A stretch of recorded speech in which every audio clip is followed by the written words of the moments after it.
শুধুমাত্র যারা সরাসরি যুদ্ধে অংশগ্রহণ করেছেন তারাই হবে মুক্তিযোদ্ধা, বাকিরা যারা সহযোগিতা করেছেন তারা হবে সহযোগী, জানিয়েছেন মুক্তিযোদ্ধা বিষয়ক উপদেষ্টা ফারুকী আজম। 1971 সালে যারা রণাঙ্গনে সরাসরি পাকিস্তানি হানাদার বাহিনীর সাথে সরাসরি সশস্ত্র যুদ্ধে অংশগ্রহণ করেছেন শুধুমাত্র তারাই পাবে মুক্তিযোদ্ধার সংজ্ঞা বা মুক্তিযোদ্ধার যে মর্যাদা আছে তা। অন্য দেশ থেকে বাহির থেকে যারা স্বাধীনতা অর্জনের জন্য সংগঠনে ভূমিকা পালন করেছে, বিশ্বে জনমত গঠন, কূটনীতিক সমর্থন আদায়ে কাজ করেছেন, তারা হবেন সহযোগী, মুক্তিযুদ্ধের সহযোগী।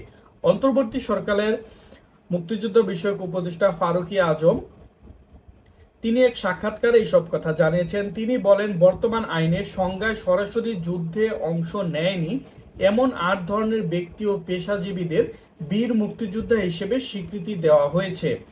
মুক্তিযুদ্ধ বিষয়ক উপদেষ্টা বলেন, পরবর্তীতে এই পরিবর্তন আনার জন্য জাতীয় মুক্তিযোদ্ধা কাউন্সিল আইন 2022 সংশোধন করে অধ্যাদেশ করা হচ্ছে। ইতিমধ্যে মুক্তিযোদ্ধা কাউন্সিল এর অধ্যাদেশ 25-এর খসড়ায় বিষয়ে অংশজনী মতামত দেওয়া হয়েছে।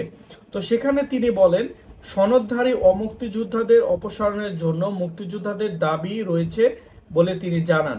এজন্য জাতীয় মুক্তিযোদ্ধা কাউন্সিলের আওতায় আমরা কিছু সংখ্যক সংশোধন আনতে যাচ্ছি। বড় ধরনের সংশোধন আসবে মুক্তিযোদ্ধা সংজ্ঞায়। মুক্তিযোদ্ধা বিষয়ক মন্ত্রণালয়ের উপদেষ্টা জানান, যারা সরাসরি যুদ্ধ করেছেন তারা নানাভাবে মুক্তিযোদ্ধাদের এবং কিছু লোক আছে যারা সহযোগিতা করেছেন, তো তাদেরকে সহযোগী হিসেবে গ্রহণযোগ্য করা হবে বা সহযোগী হিসেবে খ্যাত করা হবে, আখ্যায়িত করা হবে। আর যারা সরাসরি যুদ্ধ করেছেন তাদেরকে মুক্তিযোদ্ধা হিসেবে বলা হয়ে থাকবে। তো ভাতা কিংবা সুযোগ সুবিধা নিয়ে আপাতত কারো কোনো আপত্তি নেই। শুধু রণাঙ্গনে সরাসরি যুদ্ধ করেছেন তাদেরকেই এই মুক্তিযোদ্ধা উপাধিটি দেওয়া হবে।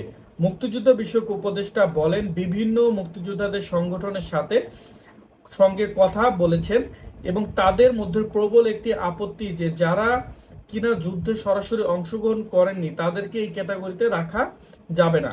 আমিও তো তাদের মতো সেরকমই যোদ্ধা, আমিও মনে করি যে যারা কিনা অংশগ্রহণ করেননি তাদেরকে এই যে সহযোগী হিসেবে আখ্যায়িত করা হোক, আর যারা সরাসরি যুদ্ধ করেছে তাদেরকে মুক্তিযোদ্ধা হিসেবে আখ্যায়িত করা হোক।